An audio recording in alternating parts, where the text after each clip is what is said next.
Alright, let's talk about a financial strategy that you've probably heard thrown around, infinite banking, or bank on yourself. The whole idea is that you can use your life insurance as your own personal bank, but how in the world does that actually work?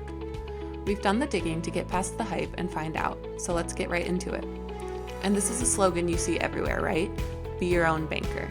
It sounds amazing. I mean, who wouldn't want financial freedom, getting to access money on your own terms without having to go ask a bank? But you had to wonder, is it really that simple? So what does being your own banker actually truly mean? Are you really just dipping into some secret stash of money hidden inside your insurance policy? Well, to get to the bottom of that, we have to first understand that one piece that makes this whole thing tick. And that one piece is the cash value. This is the asset that's supposedly backing up your personal bank.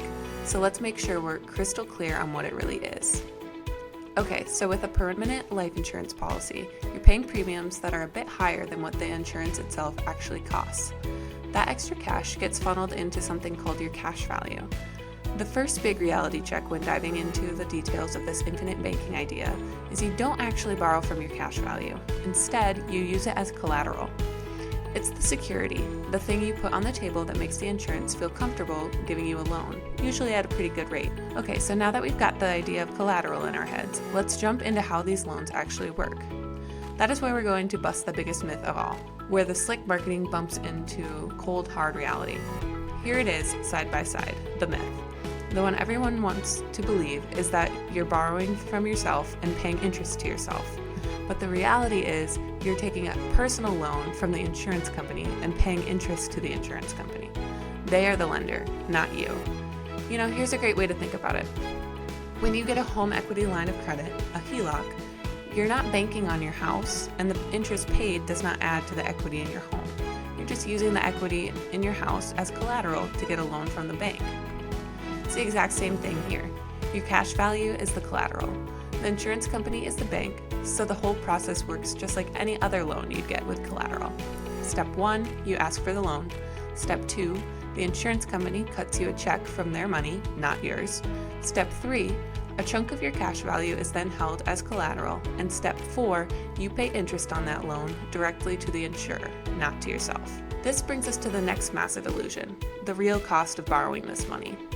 You see, people who sell this idea love to talk about a super low net borrowing cost, which makes the loan sound almost free. Let's actually run the numbers. Let's just imagine a pretty standard situation. Let's say your policy has $50,000 in cash value. You decide to take out a $30,000 loan, and the interest rate on that loan is 6%. At the same time, your total cash value is growing, earning a 4% return. Now, looking at that, your brain immediately does the math, right? Okay, wait a second, I'm paying 6% on the loan, but my money's earning 4%. So my real cost is just the 2% difference. This is the whole sales pitch for why these loans are so cheap. But is that what's really happening? No, not even close. You're paying the full 6% interest on that loan, period. That 4% your policy is earning, that's not a discount for you. It gets completely eaten up by the interest you owe the insurance company. It's money you lose because you took the loan. Your true actual cost is the full 6%, and not understanding that true cost is where things get really, really dangerous. Because if you took out one of these loans and just let it sit there unpaid, it doesn't just sit, it grows, and it can lead to a complete implosion of your policy. So let's look at an example of how this strategy could be used very incorrectly. Let's say you took out that $30,000 loan and you never pay back a dime. For the first, say, 9 years, everything looks fine. Your equity might even go up a tiny bit. But then, the monster of compounding interest on that loan wakes up. It starts to accelerate, just chewing through your policy's value year after year after year, until 27 years later, the loan balance has grown so much, it now equals your entire cash value. The insurance company forecloses on the policy to pay itself back, and just like that, it's gone. I mean, look at this chart. It puts the real cost in stark perspective.